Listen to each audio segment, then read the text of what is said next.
Hello everyone, this is Mumbo here, welcome back, and today is episode 29 on the HermitCraft server. Yeah, it is good to see you all here, still enjoying my Let's Play episodes. We are currently over at Corralis's base, obviously. Where else in the world has that giant statue?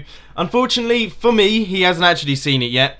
But you will have seen the video and the reaction video already, so it's no worries. He will hopefully have seen it by the time my video goes out, so we can get a reaction video in there. But I thought this was a really good place to start off the episode, because it's a very nice area. I apologise for the rain.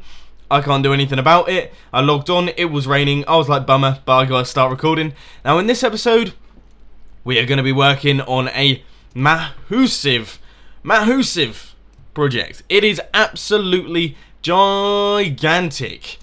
Get ready for this. We are going to be working on the Iron Foundry. At least that's what I plan on doing. Okay, I'm sure a lot of you have seen it by now. It is an iron farm that produces 1,700 pieces of iron an hour. Now we are going to be building that in the spawn chunks of the world, which means that because we're on a server, it is going to run 24/7. HermitCraft is going to have iron forever and onwards, right? So that is what I'm going to do. I'm going to get all of the materials needed to build it. We are going to need so many doors. I think it's something like 962 doors. Dude, like, I've never seen so many doors in all my days.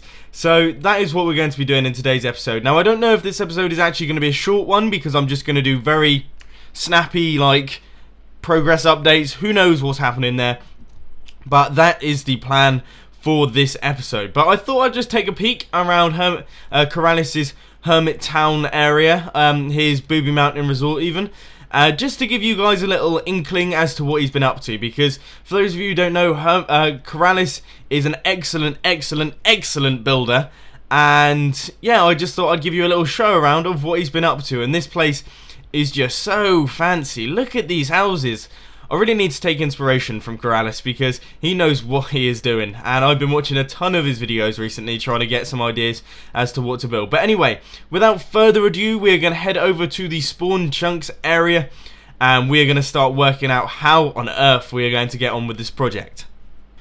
Okay everyone, a little bit of time has passed now, and we have got the beginnings of the Iron Foundry. You can see this thing, it's pretty big. It's going to be a big, ugly structure, but we are inside the spawn chunks.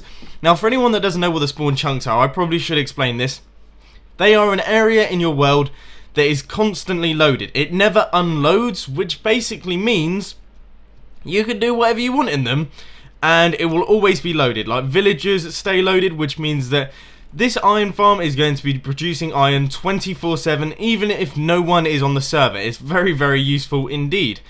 Now, this is actually a design by TangoTech, who originally did the first iron trench, which produced 1,100 iron hour, and it was very complicated. It used a hell of a lot of redstone, and it would have taken absolutely ages to build. But I was in conversations with the other guys about actually building one this week, so I am very glad that TangoTech came out with this one, because not only does it produce a little bit more iron per hour, but it also... it's a lot easier to build. You don't have to do all of the technical redstone stuff. There is a little bit of redstone behind it to keep all the chunks like together and stop the villagers merging, but in terms of complicated redstone, there really isn't much of it. So I am very happy about that. Anyway, I'm going to get back to work on this one, and I will come back to you when we have made a substantial amount of progress. Right guys, I believe I'm in the process of building the ugliest thing on HermitCraft. Don't worry, these lines here, they are not for decoration in the slightest. They are here to apparently help me out with door placement. I haven't watched that far in the tutorial yet, but I will be thanking myself for having them at some point, according to TangoTech. I will see in a little while if they were worth the time and effort, because this took absolutely ages to do. However, progress is coming along nicely. I am enjoying doing this project. However, come to think about it, now that it's getting dark, I believe I have just made an absolutely giant spawning platform. So here we go. It's all going to get creepered. We're going to lose the entire thing. At least that's what I can see happening. So I think I'm going to hop into a bed. It's only me and Biff are on, so I'll ask him to sleep. But anyway, I am now going to get back to work on this one. It's taking a while, but I am enjoying it. I've done just a little bit more on our Iron Foundry. You can't really see much of it from down here, but yeah, this project is taking as long as I thought it would. Let's just pop on up there. The only way that I can end a pearl up there is by doing it almost vertically, so here we are. You can see that we have started work on where all the doors are going to be going. This is where the doors are going to be placed. The good thing about all this is once we get the sort of boring bits out of the way where you just have to do loads of block placement, that is when we get into the more complicated iron generating stuff, which is really going to be quite exciting. But I think I am going to call it a day for today, and then I will come back to this one tomorrow. So next time you see me, I think I will be rejuvenated by some sleep, and we can get back to work on this project, because I am knackered. So I have been working on the Iron Foundry for around about 3 hours already in this episode, and I thought it was time to split things up a little bit. First off, I just want to have a very fast, extremely quick little chat to you about a couple of things that have been happening on the channel, but also I just want to mention that right now I am about to start a little game with Azuma in which we have like a caving contest, and we will go caving for around about 30 minutes, just gathering up everything that we see, every single ore, with a Silk Touch pickaxe, and then at the end of the 30 minutes we will meet up, we will compare what we got, and the person who has the most stuff not only gets to keep all their items, but they also get everyone else's items, and that is going to be a bit of a high stakes tournament right there, but it should be a lot of fun. So I'm about to head off and do that. I don't know if I'm going to include anything of that in this video, or if I'm going to upload it solely as a new video, or put it unlisted. I don't know, but it will be recorded hopefully, unless I mess something up. So you can look forward to that, and I will put a link to it in the description down below. But yeah, who knows what's happening there. As far as things that have been happening are concerned, I just got myself a Google Nexus 5. Yes, they just released in the UK this week, and mine came in the post very early. It was meant to come on November the 8th. It is currently November the 4th, so that is incredibly good, and I am super happy with it. It is a beautiful phone. It's absolutely lovely, because I completely smashed up my Nexus 4, which is unfortunate. But anyway, now I'm going to head off to do this caving game. Like I said, oh god! There we go, we have got ourselves our first witch. Now, a lot of people have been pointing out to me that actually the thing is that witches are now going to be spawning in this mob spawner up here, and I've got to add a section for that. So I guess I probably should do that at some point soon. Don't worry, it's not backing up anywhere. It's all being fired into lava, which I don't know if that's any better, to be honest with you. So yeah, I'll take a look inside all of here, this little complicated hopper mess, and see what I can do about all of that. But that is going to be after this caving game. So anyway, I am going to head off now. Hopefully I have a lot of fun, and I will catch you guys in a little bit. Right, so me and Azuma, we just finished our little ABBA caving game thing there. Now I'm going to try and do my best to explain what on earth that is, because it was a completely new concept to me. Basically, we go off caving, and then the person who gets the most resources gets all of the items. I don't know if I explained that earlier. Well, my perspective is going to be in the form of an unlisted video in the description down below. I think I also mentioned that I might do a highlights reel. Unfortunately, I'm not feeling that right now. They take quite a long time to do, and the whole video itself is actually really funny. Like, I couldn't pick any decent points from it. All of it is very good. It was a great fun thing to do. I had a hell of a lot of fun, and the best part about all of it, I actually won. I won the game. So this is all the stuff that I got. Unfortunately, neither of us found any diamonds. I found a diamond in a chest in a mine shaft, but that was about it. So I've got myself 9 lapis, 1 diamond, 7 gold, 52 redstone, so much iron. Like, iron was pretty much the main thing that all of us got. And then we got lapis lazuli and a little bit of emeralds there and 37 gold. So, you know, it's been pretty good. A very profitable half an hour, I guess you could say. So I am fairly happy with that one. I'm just going to head back to my base and dump all of this into my chest. In fact, you know what? I think I'm going to break it all up. I'll do all that on camera so you can just take a look at how much stuff I get from this. So I'm going to head back to the base now and we shall take a look. So here it all is. Honestly, it looked a lot more in my inventory, but we're going to roll with it. So I will just take out all of this with my Fortune 3 pickaxe. and we're going to see just how much we got. We only got 1 emerald from that. That's a bit of a bummer. But yeah, as always, redstone and lapis is just spewing everywhere whenever we touch this with our fortune pickaxe. It's doing a pretty good job at taking out everything here, so I'm going to do the rest of this off camera and then we will see just how much I got. So there we go. As you can see, I have got myself a decent amount of stuff. I mean, it's just going to add to the piles and piles of things that I've already got. As you can see, when we add in all that redstone, yeah, that's pretty impressive. And then we've got a ton more lapis. I never really picked lapis up, so that is good enough. That means that now we will have plenty of stuff for blue dye. Look, you can see I've only got 2 stacks of blocks of it, so it's not really that much, and we have just substantially added to our collection. So that was a 20 minutes well used, basically. That went pretty well, and I think one thing that we could definitely do to improve it would be we could like get more people involved. I mean, imagine how much stuff you would get if 10 people were involved or something like that. You would, the winner would just have stupid amounts of items. You would be set for like the rest of the year. So I think that's definitely something that I would love to do on HermitCraft, and I would implore the other players to do that. Get in touch with me. I would love to do some Abercaving with you. That'll be a lot of fun. But anyway, we are now going to head back over to the Iron Foundry. I'm going to pick up all of my cobblestone that I've got here ready for the building ahead, and yeah, let's begin with this one. This is all very much good fun, and hopefully I can get a good amount of it done. I have realised that I have made an error. That is so frustrating. Basically, these glass lines here, you can see I've already started to correct it. Is basically I had my lines going in this direction and in this direction, but really they needed to be going in this direction and in that direction, and that means that these lines, they're going in the wrong direction. I've built the roof wrong. It's just annoying. That is going to add like another half hour to my build time. Alrighty, we have made a little bit more progress on the Iron Foundry. I keep forgetting what it's called. I made a mistake, as you know, as you saw from that little angry rant that I just had.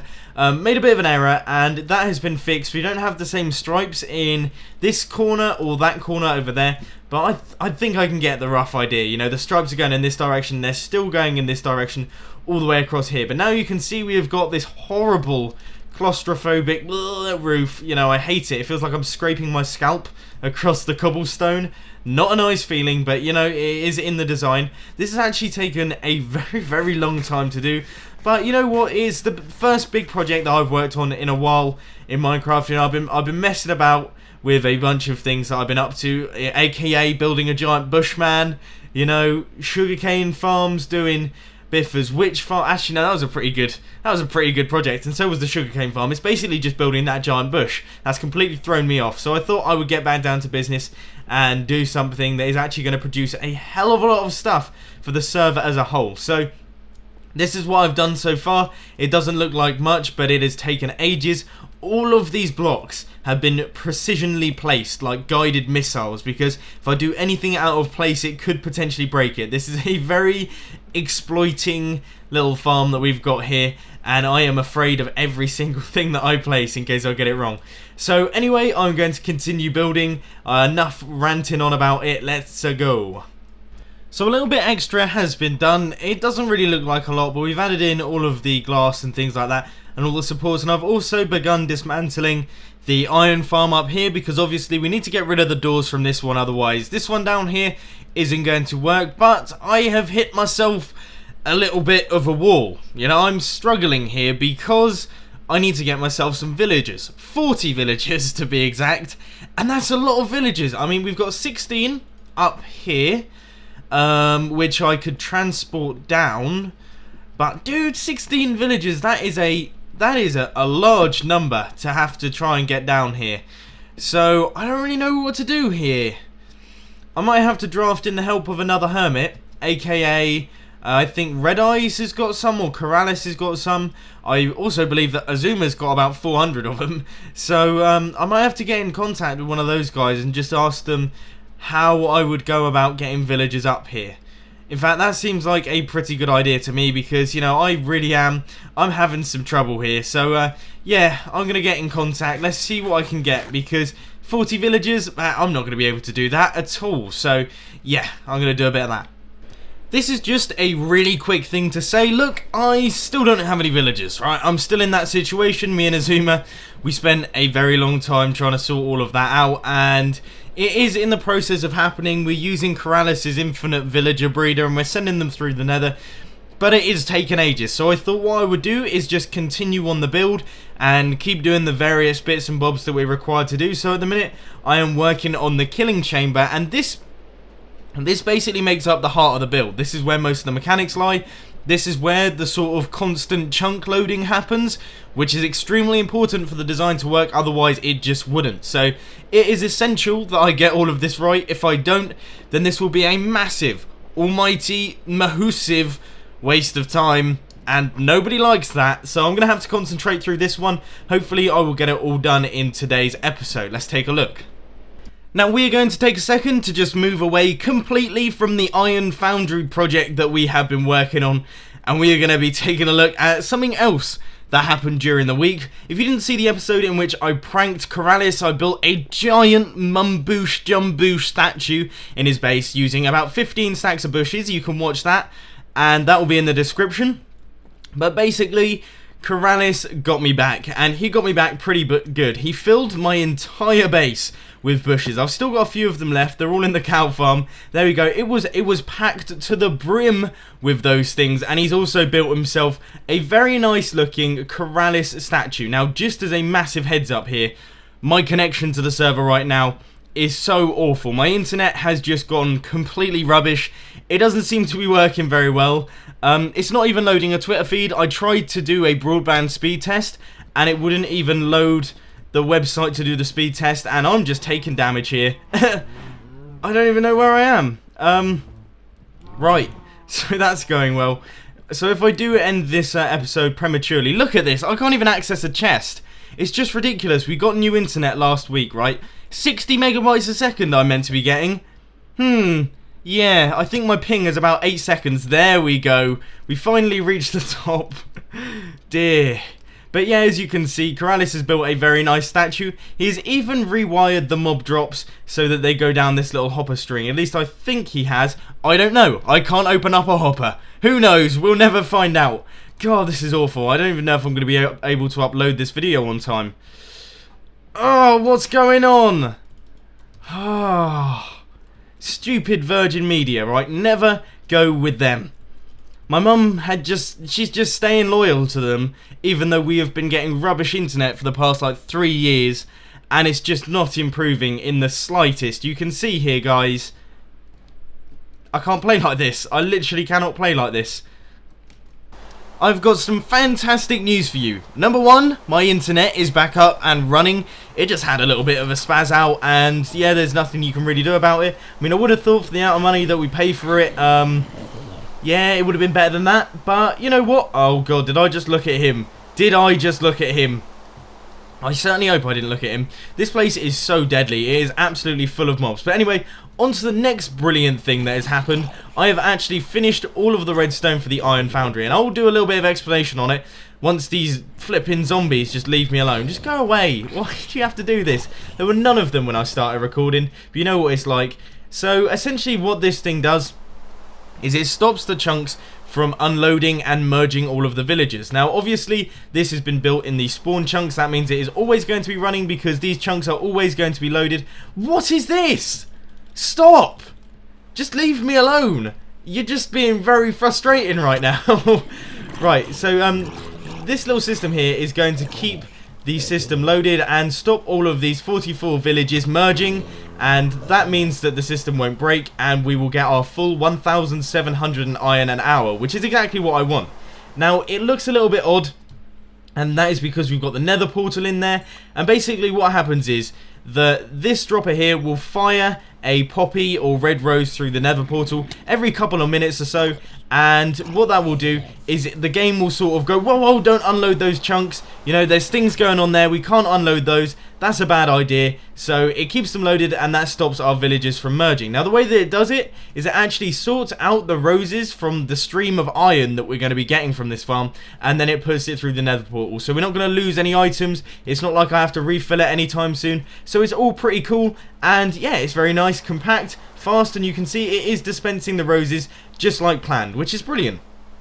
I have done just the tiniest little bit more in the way of hooking this up, so we will eventually get our array of double chests here. All of these are going to be double chests, and I can imagine that this is going to fill up extremely quickly. Now at the end here, we're just going to have a dropper that is going to drop just all of the iron out into the lava, because, you know, when you get in 1,700 an hour, it's going to fill up so fast, and if this system backs up, then it will break it, and well, we don't want any of that happening, basically. This is far too much effort for it to be breaking anytime soon. But unfortunately, that is all I've got time for today, folks. I have done a hell of a lot in this episode. I've put a ton of time into it, and I'm sure you can see that. I mean, look at this structure. It doesn't even look like that much, but all of these blocks had to be precisely placed, otherwise things will not work in the future, and that is always very scary. You're having to double check what you've been up to, and heck, I don't even know if it is right at the minute. I made a couple mistakes in the build, so I have corrected those,